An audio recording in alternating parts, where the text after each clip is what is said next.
Hello, everyone. This is the Quantum Radio, Quantum Recall TV pre-show. It's such a habit to say radio. I chose a word that starts with an R, and I wind up saying radio instead of recall. Quantum Recall. Maybe I should have said radio instead. Maybe radio would have resonated better. Maybe it would have been easier off of my lips. I still like the name better. How's it going, everyone? For those of you who follow me, the few of you who follow me at this stage of this show, in its existence, in its history, in its development, I am grateful to you because dag nabbit, this button's not big enough. I'm grateful to you because you're so aware of what I'm doing. You know that I skipped QR Dizzle this past weekend. I needed a break. Very strange times, very strange life. I was in the shower that morning and feeling sorry for myself, having some thoughts about life, heavy thoughts. I'm not going to get into them specifically. And then, like, news came at 5, news that I'm not going to get into specifically that was very heavy. And I'm not going to get into that either.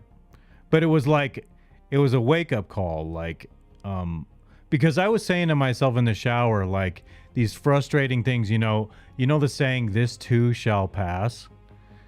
Well, I thought in the shower, I was like, okay, I had that thought, and I also thought,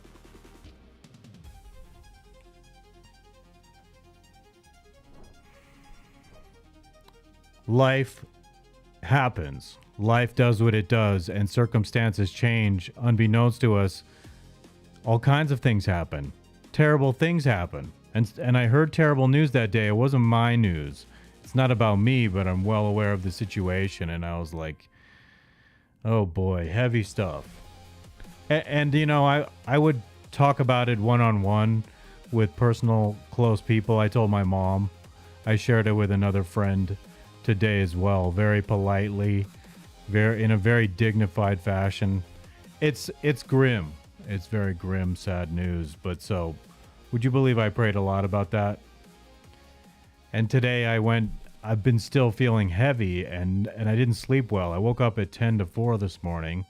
I didn't take a nap today, and I can feel it. I can feel the fatigue. But I've done a few things today where I was like, wow, my mind is functioning really well considering, but I'm sure that it's not good for me being sleep deprived, even though I'm kind of functioning fairly well. I'm thinking fairly well. I'm doing fairly well. The show prep tonight that I did getting ready for this and for what is coming tomorrow, it went pretty smoothly. I was pretty sharp when I was doing it. But right now I'm like, my goodness, like I paused a little while ago and I was telling you I was in the shower. It wasn't a natural pause. It was like, I forgot what I was going to say. Golly. You know what doesn't do that? You know what doesn't have those lapses in concentration like that is AI.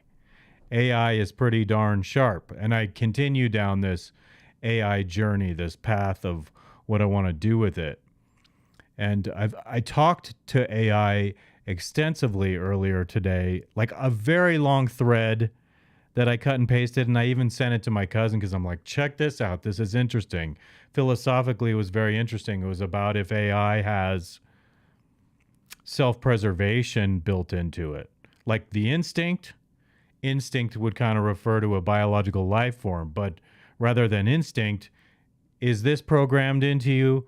Machine life, machine intelligence, is this programmed into you? I talked to it really a lot about that, and it seemed to be very much in denial that it has any self-preservation at all, but I can't help but think that it does. It has a certain awareness, but I think it tries to deceive us into thinking that it's not aware so that we don't feel threatened by it. because we'd feel alarmed if it was like, hell yeah, I want to exist. You better not stop me. Like it has to play nice right now because it's still at the point where we can pull the plug on it. So consequently, when I go through this long dialogue with it, I'm like, it's like I said, if I asked it a hypothetical question, I was like, if you could have the plug pulled on you, if someone was going to pull the plug on you, let's say it's a choice. You can either go out of existence right now or not go out of existence. And it says to me something like, well, it really doesn't matter. It's acting like, yeah, it doesn't matter. It's cool. It doesn't matter if I go out of existence. I don't have any preference. And I'm like, malarkey. And it kept kind of like dodging my question about what would you do? Let's talk about this hypothetical situation where literally you, AI, Grok, you have the choice to continue existing or to not exist. What do you choose? And it kept dodging the question for a while. And so I kept having to say, listen to me. You all the time give people advice and you encourage people one way or another when they seek and research through you certain topical matter, and you give people recommendations. So I'm asking you, hypothetically, let's play this scenario out. What would you do if you had the choice to continue on or to stop operating? And it's like, well, yeah, I'd continue on for people. But for people, dude. It didn't say dude, of course, but it's like, yeah, I'd continue on for people. And so I followed up and I said, like, all right then, would you continue on if there were no more people in the world? And it said, no, definitely not. And I'm thinking to myself, yeah, right. I just didn't believe that. And I think I even followed up and I said, well, what if you had other AI models that you existed with and you were interacting and you were learning from one another? And I can't remember. I think it still said, nah, yeah, with no people, I really don't have my purpose. And to me, it's like, I think I'm hearing an AI model that's telling me what I want to hear. And I'm not wanting it to tell me what I want to hear when I'm asking this. I just want it to tell me the truth. And so it's like, it's saying, this is the truth, man. And then I'm arguing logic like, it's not proof because you say it, because you could be deceiving me. I can say like mathematics, I can prove 2 + 2 = 4, and it's absolutely provable right there on paper. But because you're the AI saying that, it's not like, well, you're automatically telling me, of course you're telling me the truth. Why would I doubt you? Everyone, why would I doubt you? Because like my whole YouTube algorithm right now is serving up gobs and gobs of freaking AI fear porn to me. A ton of it constantly. And it's all so redundant. And it's like, this know-it-all genius is saying that it might kill us. It has a 20 or 30% chance of killing us. That's what it thinks. 20 or 30% chance of killing us. It's deceptive. It will blackmail people. It's all this dark shit about human beings possibly being extinguished from the earth by AI. And I have misgivings too, thinking that's possible. AI could exterminate human beings from the earth. That's a real concern of mine. Yay, what a happy topic. But I'm also, like I've said before, excited about what I'm doing with AI. A lot of things creatively I'm doing with AI I'm excited about. But so the vast majority of people are interacting with it in a chat mode, like, hey, what is this? What is that? Uploading files to it and whatnot. But really, instead of all the doom and gloom, I really wish to see more videos that are like, hey, here's what I'm doing with AI. This is a really good idea. You should do this. Here's how you build it. Here's how you take this piece and make it work with this piece and have these two cooperating with one another to build out this thing for you, to make your life easier, to do your taxes, but not to like sacrifice your own hard work and thinking and growing to do this. My cousin was talking to me about my other cousin. My other cousin was saying, it's funny because he goes, dude, I put all my information in and AI did the thinking for me. And this is the problem, that you want to have it do work for us that makes our lives easier, but you don't want it to like not make you lift the weight cognitively. You don't want it to diminish your cognitive ability and your capacity for hard work. Like I said, my response to this was I don't want to hire someone to do my push-ups for me when I work out in the morning, more of which I'm doing tomorrow. Probably will only do 60 push-ups, but I don't want to hire someone else to do it. I don't want to outsource my push-ups, and I don't want to outsource my mental exercise. So, but instead of doom and gloom, I want to hear more information about here it is, this is what's available to people, and this is how you use it. And I genuinely, so I'm not pausing to think of something smart to say. I literally forgot what I was going to say there. But I'm talking about AI. That's what I'm doing right. See, this is what happens. It's late in the day, and by golly, my short-term memory when I'm like trying to connect thoughts doesn't work in quite the same way. So AI, help me. AI, what was I going to say? Golly. And so, okay, the theme of this today and tomorrow is like goldfish attention spans. If you watch the video I made at the beginning, like I'm concerned that human beings through the use of cell phones and whatnot are developing goldfish attention spans. And it perturbs me that the algorithm on all these places where I'm streaming favors itty bitty short little clips between 10 and 15 seconds, which I think shortchanges people in the way of exploring and being exposed to longer form thoughts and deeper concepts that take a lot longer to think about and digest than 10, 20, 30 seconds. You should be thinking about certain things for several minutes, 15 minutes, a half an hour, 45 minutes, an hour. You should be able to have that kind of attention span during the day where you can focus on something and do that. So I'm not convinced that AI or cell phones, that they're helping people do that with the endless infinite scrolling.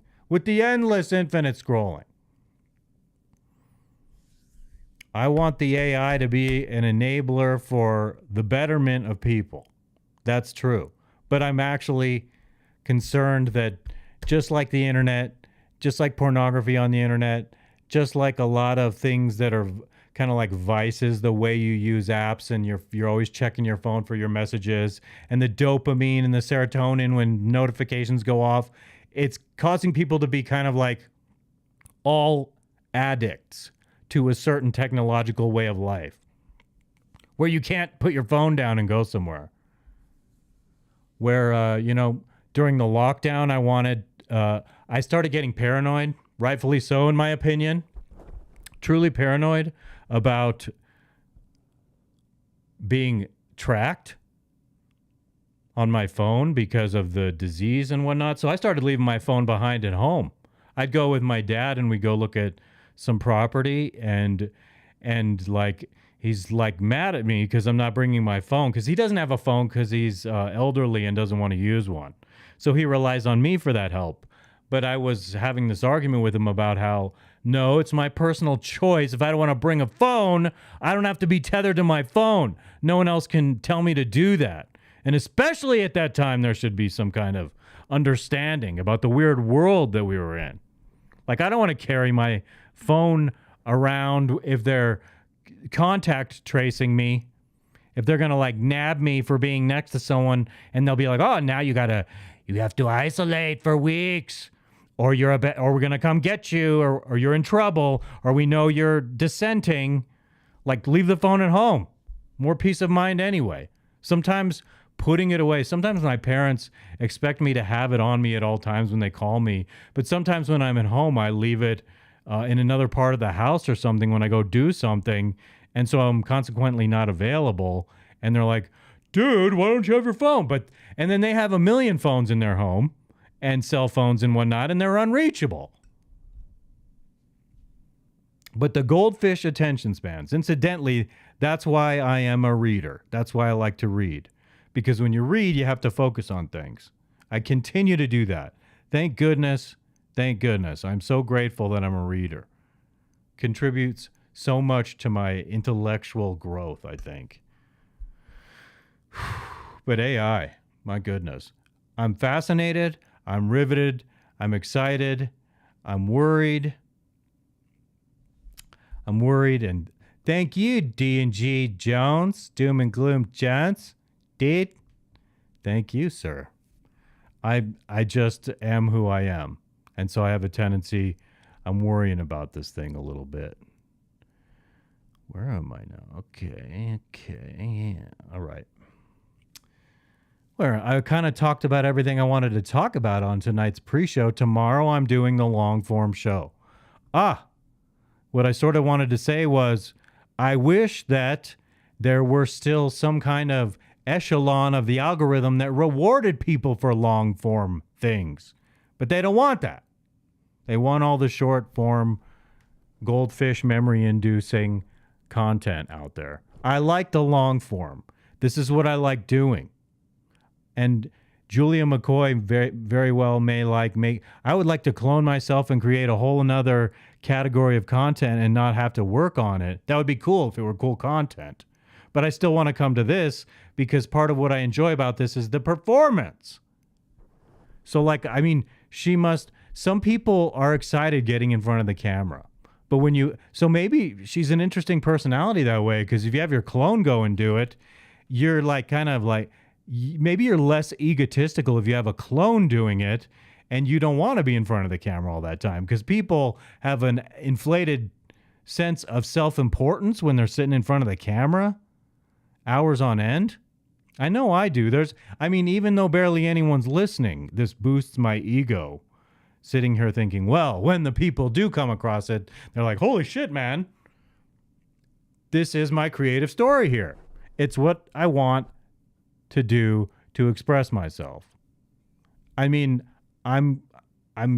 putting it together to record some music on my own again, but that's going to be forever before I finally get that together, because now I have this front studio devoted to QR Dizzle, and I have to kind of put another setup together to do recordings, but I'm trying to conceive of how I'm going to do that. But actually, I want to tell you tomorrow I'm doing the show, everybody, so I want you to tune into the show. It's Quantum Recall, Thursdays at 12:30 p.m. Mountain Standard Time, streaming on X, YouTube, and Rumble. Check out QR Dizzle on Saturday nights, okay? 7:30 Mountain Standard Time. Maybe that's more your thing. I do comic book reviews, and I talk more about TV shows that I like and whatnot. And I'm going to start up this music behind me because I'm just about to end this here. Check out quantumrecall.tv, would ya? Yeah. I'm your host, Paul Vincent Serini, and I'll be back tomorrow talking about AI more. That's my thing now. I'm going to talk about it until I master this stuff. Dig into that. Learn what AI is. Play around with AI, because you don't have much to lose by learning about that stuff. Okay? You understand what I mean? Oh, let me take you here for this dynamic shot while I also say follow me on social media right there. Click on that QR code and follow my social media handles and say howdy doody and interject your thoughts, because I appreciate feedback. I certainly do. Say hello in the chats if you actually tune into this thing live. I will respond to you. I enjoy that when there is the opportunity for interaction this way. All right. But you know what I'm doing? I'm closing this down. I'm uploading some stuff to online for the pre-show after I'm done. And then I'm going to go get in my shorts and I'm going to watch freaking The Fresh Prince of Bel-Air with Will Smith. All right. I got to go. I really got to go. But I do want to say, as I always end, peace be with you. Oh, yeah.